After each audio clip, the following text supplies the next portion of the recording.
மாணவர்களுக்கு என்னுடைய மாலை வணக்கங்கள்.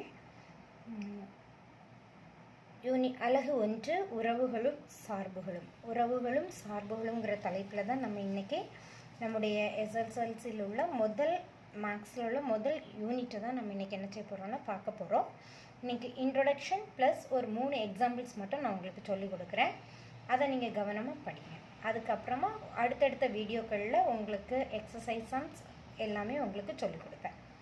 உறவுகள், அழகான உறவுகள் நம்ம வீட்டுக்குள்ளே இருக்கும், அப்படி தானே? அம்மா, அப்பா, அண்ணன், தம்பி, மாமா, மாமி, இப்படி நமக்கு பல உறவுகள் இருப்பாங்க. ஸோ உறவுங்கிறது ஒரு ஆளை மட்டும் குறிக்கிறது இல்லை, ஒரு ஆள் இன்னொரு ஆளை சார்ந்து அவங்கக்கிட்ட நம்ம வச்சுக்கிற ஒரு நிலையான ஒரு அன்பின் வெளிப்பாடாக தான் இந்த உறவுகள் நமக்கு என்ன செய்யுதுன்னா வருது. அதே போல தான் இந்த உறவுகளும் சார்புகளும் தலைப்பிலையும் நம்ம கணிதத்தில் எப்படி நமக்கு உறவுகள் வருது, அது எப்படி ஒன்று சார்ந்து இருக்கிறது அப்படிங்கிறத பற்றி படிக்க போகிறோம்.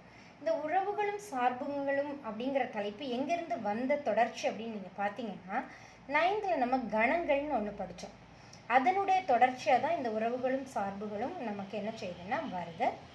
சரி, கணம் அப்படின்னா என்னன்னு பார்த்தீங்கன்னா நன்கு வரையறுக்கப்பட்ட பொருட்களின் தொகுப்பு.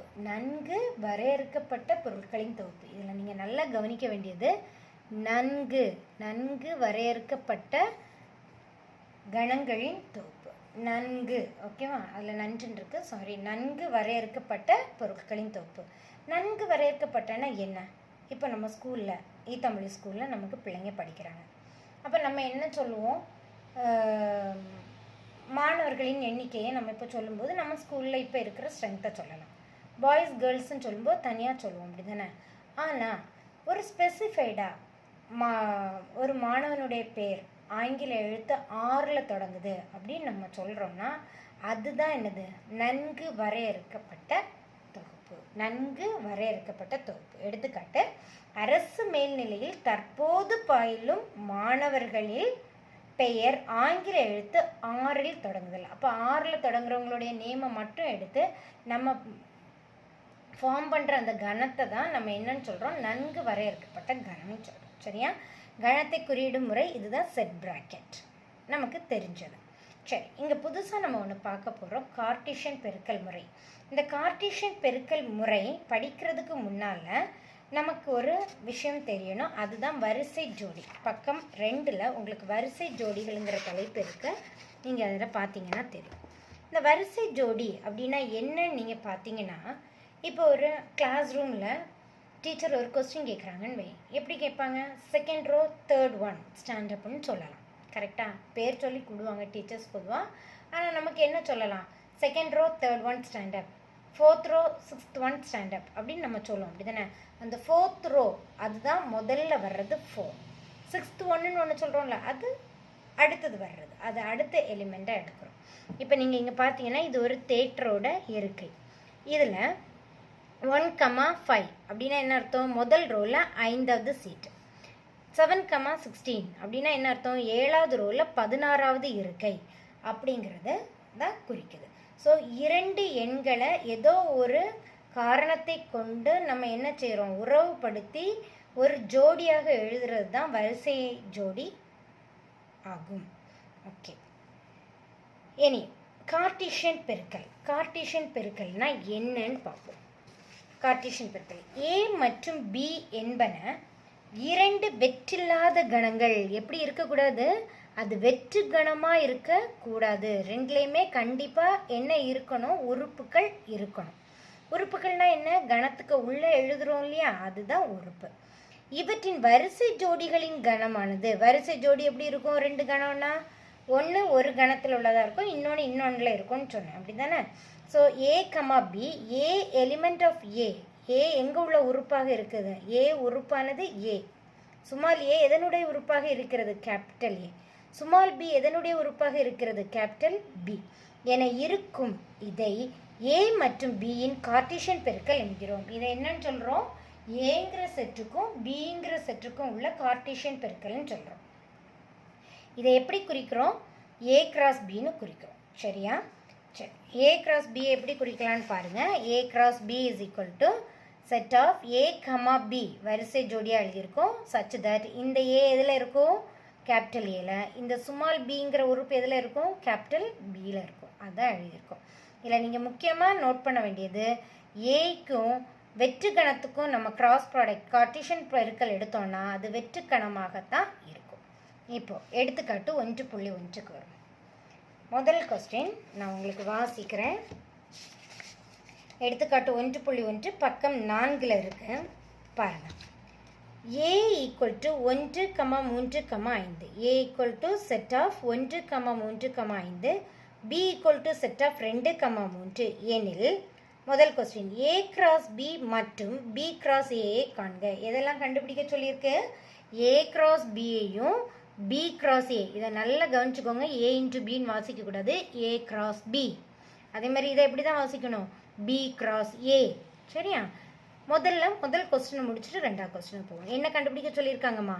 a கிராஸ் b-யும் b கிராஸ் a-யும் கண்டுபிடிக்க சொல்லியிருக்காங்க. ஸோ எப்படி கண்டுபிடிக்கலான்னு பாருங்கள். a cross b. ஏல என்னென்ன தந்திருக்காங்க? ஏன் உறுப்புகள் இதெல்லாம் 1, 3, 5. 1, 3, 5. பிங்கிறது என்னன்னு கொடுத்துருக்காங்க? 2, 3. பிங்கிறது என்னன்னு கொடுத்துருக்காங்க? 2, 3. ஏ 1, 3, 5. பிங்கிறது 2, 3ன்னு கொடுத்துருக்காங்க. ஏ கிராஸ் பி எப்படி கண்டுபிடிக்கணும் பாரு. 1ஐயும் 2ஐயும் ஜோடியாக்கணும். 1, 2, 1, 3. 1, 2, 1, 3. அடுத்தது 3, 2, 3, 3. 5, 2, 5, 3. பொதுவாக நம்ம எப்படி எழுதுவோம்? 3 பெருக்கல் எக்ஸ் ப்ளஸ் 2ன்னு இருந்துன்னா இந்த 3ஆல் இந்த எக்ஸை பெருக்குவோமா இல்லையா? 3x ப்ளஸ் 2 6ன்னு எழுதுவோம். ஆனால் இங்கே பெருக்க மாட்டோம். எப்படி எழுதுவோம்? வரிசை ஜோடியாக எழுதுவோம். 1, 2, 1, 3. 3, 2, 3, 3. 5, 2, 5, 3. அடுத்தது என்ன கண்டுபிடிக்க போகிறோம்? இப்போ a கிராஸ் b கண்டுபிடிச்சு முடிஞ்சது. அடுத்தது b கிராஸ் a. b என்ன? 2, 3 கிராஸ் a. கணம் 1, 3, 5. இப்போ இதுக்கு வரிசை ஜோடி எழுதுங்க பார்க்கலாம். வரிசை ஜோடி கண்டுபிடிச்சா வரிசை ஜோடியாட்டு நம்ம என்ன செய்ய போகிறோம்? கார்ட்டீசியன் பெருக்கல் கண்டுபிடிக்க போகிறோம். 2, 1. 2, 1. 2, 3. 2, 5. அடுத்தது 3, 1. 3, 3. 3, 5. ஸோ இதை முதல் சமன்பாடாக எடுக்கிறோம். ஏ கிராஸ் பியை. பி கிராஸ் ஏ என்னன்னு எடுக்கிறோம்? இரண்டாம் கணமாக எடுக்கிறோம். இதை இன்னொரு முறையிலையும் நம்ம இது பண்ணலாம். இதை வரைபட முறையும் மேப்பிங். ஓகே, ஏங்கிற கணத்தை எழுதியிருக்கோம். அடுத்தது பிங்கிற கணத்தை எழுதியிருக்கோம். 1க்கு எதனுடன்லாம் தொடர்பு வருது? 1க்கு 2 கூடயும் தொடர்பு வருது 3. அப்போ 1, 2, 1, 1, 2, 1, 3. சாரி, 1, 3. 1, 2, 1, 3. அடுத்தது 3, 2, 3, 3. 5, 2, 5, 3. ஓகேவா? தெளிவாக புரிஞ்சுருக்கோம். அடுத்தது பி கிராஸ் ஏ. அதே போல் தான் ஏ கிராஸ் ஏ கிராஸ் பின்னு கேட்டிருந்தா முதல்ல ஏ எழுதணும், ரெண்டாவது பி. பி கிராஸ் ஏன்னு கேட்டிருந்தா முதல்ல பி எழுதணும், அடுத்தது ஏ எழுதணும். B cross A 2, 1, 2, 3, 2, 5. 3, 1, 3, 3, 3, 5. இந்த முதல் 1, 2 இந்த 2 சமன்பாட்டில் இருந்தும் நமக்கு என்ன தெரிய வருதுங்கிறது தான் அடுத்த கொஸ்டின். அடுத்த கொஸ்டின் என்னது? இந்த முதல் சமன்பாட்டிலேருந்தும் ரெண்டாவது சமன்பாட்டில் இருந்தும் நமக்கு என்ன தெரிய வருது அப்படின்னு. ரெண்டாவது கொஸ்டின் என்ன கேட்டிருக்காங்க? A cross B equal to B cross A ஆகுமா? A cross B equal to B cross A ஆகுமா? இல்லை எனில் ஏன்? ஒருவேளை அந்த ரெண்டும் இல்லை, சமமாக இல்லைன்னா ஏன்னு கேட்டிருக்காங்க. என்னன்னு பாரு. முதல் சமன்பாடு, ரெண்டாவது சமன்பாடு. 1, 2.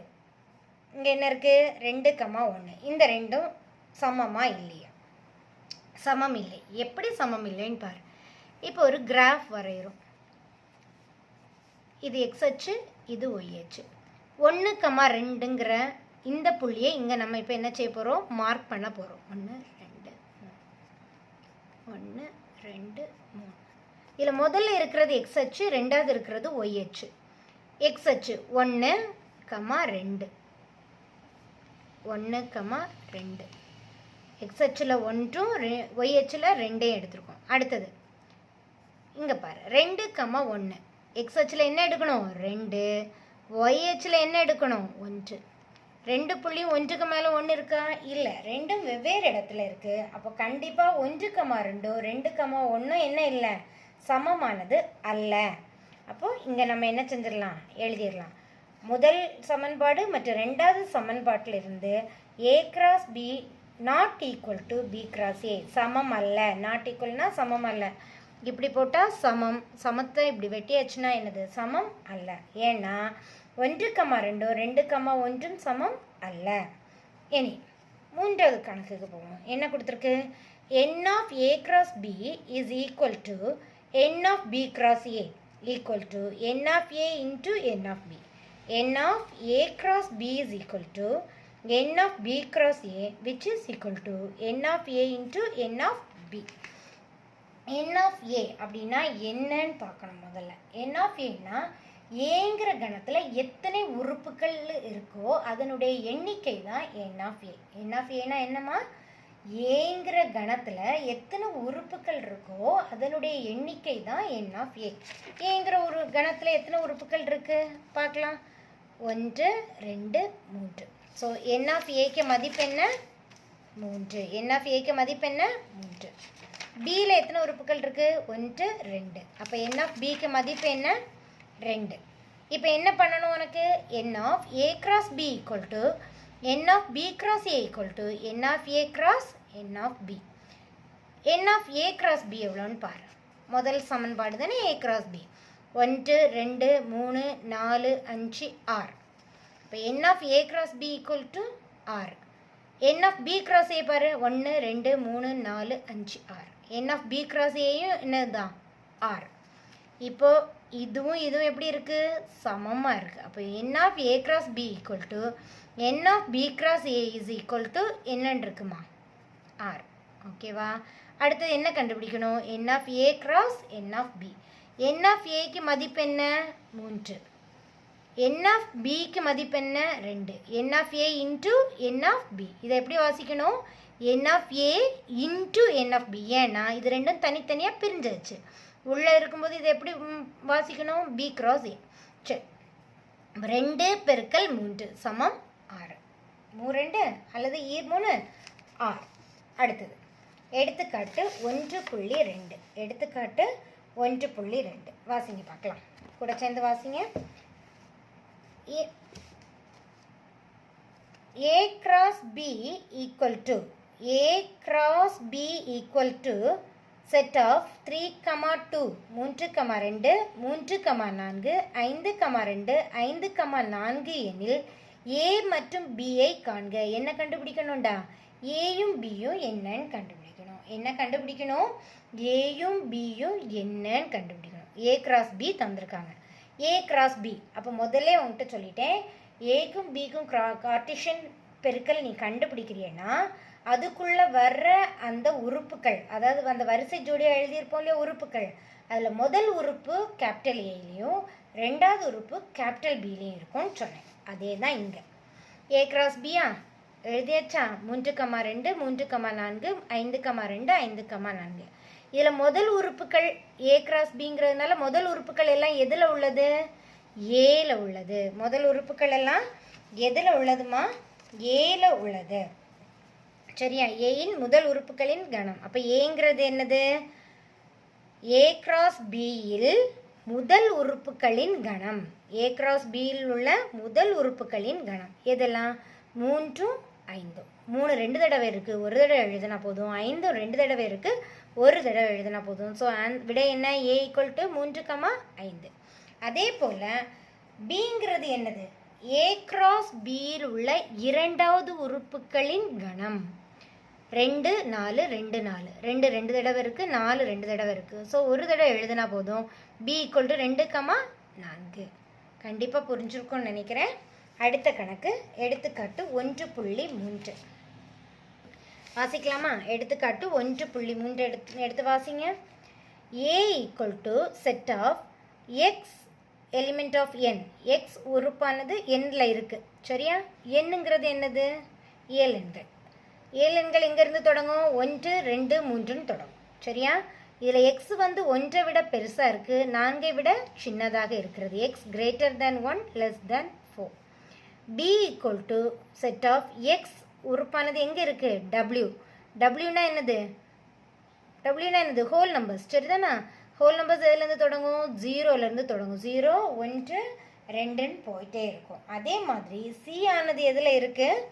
சியில் உள்ள உறுப்பு எக்ஸ் ஆனது எதில் இருக்குது? எண்ணில் இருக்குது. ஸோ முதல்ல நம்ம ஏ பி சி இதில் உள்ள உறுப்புகள் என்னன்னு கண்டுபிடிக்கணும். கண்டுபிடிச்ச பிறகு 2 சப் கொஸ்டின் கொடுத்துருக்காங்க, அந்த 2 கொஸ்டினையும் நம்ம கண்டுபிடிக்கலாம். சரி, முதல்ல என்ன இருக்குன்னு பார்க்கலாமா? A equal to set of X element of N. X எங்கே இருக்குது? எக்ஸுங்கிற உறுப்பு எண்ணில் இருக்குது. எக்ஸுங்கிற உறுப்பு எங்கே இருக்குது? எண்ணில் இருக்குது. அந்த எக்ஸ் கிரேட்டர் தேன் 1. எக்ஸ் 1ஐ விட பெருசாக இருக்குது, ஆனால் 4ஐ விட சின்னதாக இருக்குது. ஆனால் கீழே என்ன கொடுக்கலடா? கோடு கொடுக்கல. அந்த சமம்ங்கிற கோடு என்ன செய்யலை? கொடுக்கல. அப்போ என்ன செய்யக்கூடாது? 1ஐயும் 4ஐயும் நம்ம என்ன செய்யக்கூடாது? சேர்க்கக்கூடாது. அப்போ ஏழில் உள்ள உறுப்புகள் இதெல்லாம் 2, 3. 1க்கும் 4க்கும் இடைப்பட்ட எண்கள். அதே மாதிரி பி முழு எண்கள். அப்போது 0லேருந்து தொடங்கும். 0லேருந்து தொடங்கி 0 1 2 3 போயிட்டுருக்கோம். ஆனால் இங்கே எப்படி இருக்குன்னு பாரு. X greater than or equal to கீழே என்ன இருக்குது? கோடு இருக்குது, சமமாக இருக்குது. அப்போ எதை சேர்க்கணும்? 0வை சேர்க்கணும். இங்கே கோடு இல்லை, அப்போ எதை சேர்க்கக்கூடாது? 2ங்கிற எண்ணை சேர்க்கக்கூடாது. அப்போ பி ஈக்குவல் டு 0 2ஐ விட குறைஞ்ச எண்ணுங்கிறதுனால 1 0, 1. இனி சி பாரு. எக்ஸுங்கிற உறுப்பு எதில் இருக்குது? எண்ணில் இருக்குது. ஆனால் எக்ஸ் எப்படி இருக்குன்னு சொல்லியிருக்கு? 3ஐ விட சின்னதாக இருக்குது. எண்ணுங்கிறது ஏழு எண்கள். ஏழு எண்கள் எதுலேருந்து தொடங்குது? 1 2ன்னு தொடங்கும். அப்போ 3ஐ விட சிறிய எண்கள் எதெல்லாம்? 1 2 மட்டும். அப்போ சிங்கிறது என்ன கணம்? கணத்தில் இருக்கிற உறுப்புகள் எதெல்லாமா? 1 2. அப்போ ஏல 2 3, பி 0 1, சி 1 2. இப்போ நம்ம கொஸ்டினுக்கு நேராக போகலாம். முதல் கொஸ்டின் என்ன கொடுத்துருந்தாங்க? A cross B equal to B union C. A cross B union C equal to A cross B union A cross C. இது சமம். இது நீ என்ன செய்ய போகிற? நிரூபிக்க போகிற. பொதுவாகவே நம்ம நிரூபிக்கும் போது முதல்ல இடது கை பக்கத்தை எடுப்போம். அதுக்குள்ள விடையை எழுதின பிறகு வலது கை பக்கத்தை எடுத்து எழுதும். ரெண்டும் சமம்னு சொல்லும். ஸோ இங்கே முதல்ல இடது கை பக்கத்தில் என்ன இருக்கோ அதை எடுக்க போகிறோம். LHS A cross B union C. A cross B union C. இதில் முதல்ல எதை தான் முதல்ல வச்சுருக்கணும்? B union Cயோட மதிப்பை கண்டுபிடிக்கணும். ப்ராக்கெட்டுக்குள்ளே இருக்கிற B union C. B union C. யூனியன்னா என்ன? சேர்த்து எழுதுக. பியும் சியையும் என்ன செய்ய போகிறோம்? சேர்த்து எழுத போகிறோம். B என்னது? 0 1 யூனியன். C என்னது? 1 2. இந்த ரெண்டையும் சேர்த்து எழுதணும். சேர்த்து எழுதும்போது நல்லா கவனிச்சுக்கோ. 0 இங்கே இருக்குது, இங்கே இருக்கா? இல்லை. அப்போ 0 ஒரு தடவை எழுதினா போதும். 1 இங்கே இருக்குது, இங்கே இருக்கா? இருக்குது. 2 இடத்துல இருக்கிறனால ஒரு தடவை எழுதினா போதும். 1. மீதி என்னமா இருக்குது? 2 மட்டும். அப்போ 0 1 2. ஓகேவா? புரிஞ்சுக்கோ. அடுத்தது என்ன கண்டுபிடிக்க போகிறோம்? A cross B union C. அடுத்து என்ன கண்டுபிடிக்க போகிறோம்? A cross B union C.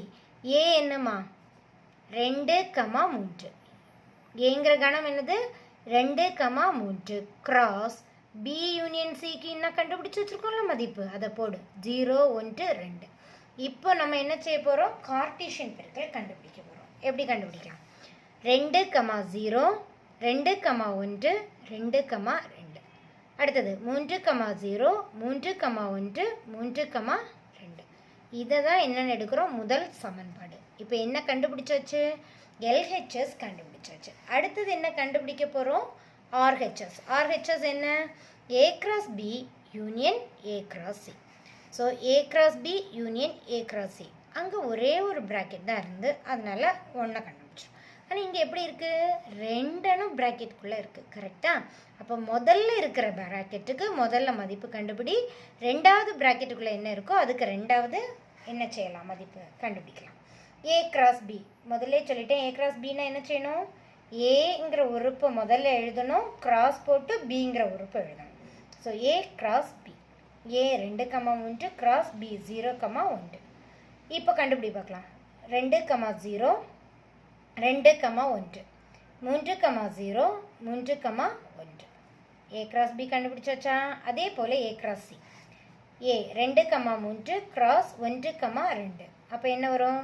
2,1 2,2. அடுத்தது என்னம்மா? 3,1 3,2. புரிஞ்சுதா? இப்போ முதல் சமன்பாட்டை ரெண்டாவது சமன்பாட்டுக்கும் ஏதாவது சம்மந்தம் இருக்கான்னு பார்க்கலாம். முதல் சமன்பாடு இந்த இருக்குது. இப்போ ஏ கிராஸ் பி கண்டுபிடிச்சாச்சு, ஏ கிராஸ் சி கண்டுபிடிச்சாச்சு. இனி முக்கியமாக நம்ம ஒன்று கண்டுபிடிக்கணும். என்ன கண்டுபிடிக்கணும்? யூனியன். இந்த ரெண்டுக்கும் யூனியன். யூனியன்னா என்னன்னு சொல்லி கொடுத்தேன். ரெண்டுக்கு மதிப்பையும் கண்டுபிடிச்சாச்சு. இதனுடைய உறுப்புகளை சேர்த்து எழுத போகிறோம். இதனுடைய உறுப்புகளை என்ன செய்ய போகிறோம்? சேர்த்து எழுத போகிறோம். உறுப்புகள் சேர்த்து எழுதும்போது ஒரே உறுப்பு ரெண்டுலேயும் இருந்ததுன்னா ஒரு தடவை எழுதுனா போதும். ரெண்டையும் பாருங்கள் பார்க்கலாம். 2,0 இங்கே இல்லை, எழுதியாச்சு. 2,1 இங்கேயும் இருக்குது, இங்கேயும் இருக்குது, ஒரு தடவை எழுதியிருக்கோம். 3,0 இங்கே மட்டும்தான் இருக்குது, இங்கே இல்லை, எழுதிட்டோம். 3,1 இங்கேயும் இருக்குது, இங்கேயும் இருக்குது, இங்கே எழுதிட்டோம். அடுத்தது 2,2 3,2 இந்த ரெண்டும் இங்கே இல்லை, ஆனால் இங்கே இருக்குது. ஸோ அந்த ரெண்டையும் எழுதியிருக்கோம். 2,2 3,2. இப்போ ஒன்றாவது சமன்பாட்டையும் ரெண்டாவது சமன்பாட்டையும் பார்க்க போகிறோம். 2,0 2,0 2,1 2,1 2,2 2,2 3,0 3,0 3,1 3,1 3,2 3,2. 1 2ல் இருந்தோம். இந்த ரெண்டும் என்னன்னு கண்டுபிடிச்சாச்சு. இப்போ நம்ம சமம்னு கண்டுபிடிச்சாச்சு. அதனால் LHS = RHS. ஸோ நம்ம என்ன செஞ்சாச்சு? இப்போது நிரூபிச்சாச்சு. ஸோ இது நல்லா புரிஞ்சிருக்கும்னு நினைக்கிறேன். என்னுடைய ரெண்டாவது பார்ட்டு கொஸ்டின் பார்க்க போகிறோம். A cross B intersection C = A cross B intersection A cross C. A cross B intersection C = A cross B intersection A cross C. முதல்ல இடது கை பக்கம் எடுங்க. A cross B intersection C. அதில் முதல்ல ப்ராக்கெட்டுக்குள்ளே இருக்கிறத கண்டுபிடிப்போம். B intersection C. Bக்கு மதிப்பை தான் முதல்ல எழுதணும். இன்டர்செக்ஷன் போட்டாச்சு, அதாவது வெட்டு. B வெட்டு C, B வெட்டு C.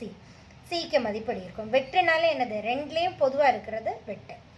இங்கே 1 இருக்குது, இங்கேயும் 1 இருக்குது. ரெண்டுக்கும் பொதுவாக என்ன எழுதியிருக்கோம்? 1 எழுதியிருக்கோம்.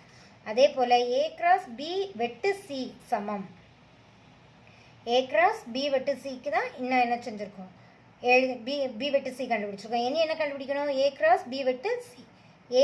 ஏக்கு மதிப்பு என்ன? 2,3 கிராஸ் B வெட்டு Cக்கு மதிப்பு என்ன? 1. இப்போ இதுக்கு கார்ட்டீசியன் பெருக்கல் காண்க. 2,1 3,1. இதை முதல் சமன்பாடுன்னு எடுக்கிறோம். அடுத்தது என்ன கண்டுபிடிக்கணுமா? RHS கண்டுபிடிக்கணும். அடுத்தது என்னது? வலது கை பக்கம். A கிராஸ் B வெட்டு B A cross C. A cross B, A தான் முதல்ல எழுதணும், கிராஸ் B. 2,0 2,1 3,0 3,1. அடுத்த A கிராஸ் C 2,3 கிராஸ் 1,2 2,1 2,2 3,1 3,2. இப்போ இந்த ரெண்டுக்கும் என்ன கண்டுபிடிக்கணும்? வெட்டு. அப்போ பொதுவாக இருக்கிறது எதெல்லாம்னு பார்ப்போம். இது எதனுடையது? A கிராஸ் B, இது A கிராஸ் C. இதுவும் பொது, அதனால் அதை எடுத்து எழுதியிருக்கோம். 2,1 3,1 இங்கே இருக்குது, இங்கே இருக்குது 3,1. ஸோ ரெண்டுலேயும் இருக்கிறத எடுத்து எழுதியிருக்கோம். இப்போ 1 2 பாரு. சமன்பாடு 1ல் என்ன இருக்குது? 2,1 3,1. ரெண்டுலேயும் என்ன தான் இருக்குது? 2,1 3,1. ஸோ 1லேயும் 2லேயும் இருந்து நமக்கு என்ன தெரியுது? இரண்டும் சமம். இடது கை பக்கமும் வலது கை பக்கமும் சமம். LHS = RHS. Hence proved. அதனால் நம்ம என்ன பண்ணிட்டோம்? நிரூபிச்சிட்டோம். ஸோ சில்ட்ரன், இன்றைக்கி நம்ம எக்ஸாம்பிள் 1.3 வரைக்கும் பார்த்துருக்கோம். என்னுடைய டோட்டல் ரீகாலையும் நீங்கள் ஒருக்கா பாருங்கள், கோ த்ரூ பண்ணுங்கள். நாளைக்கு நம்ம எக்ஸசைஸ் சம்ஸுக்கு நேராக போகலாம். தேங்க்யூ.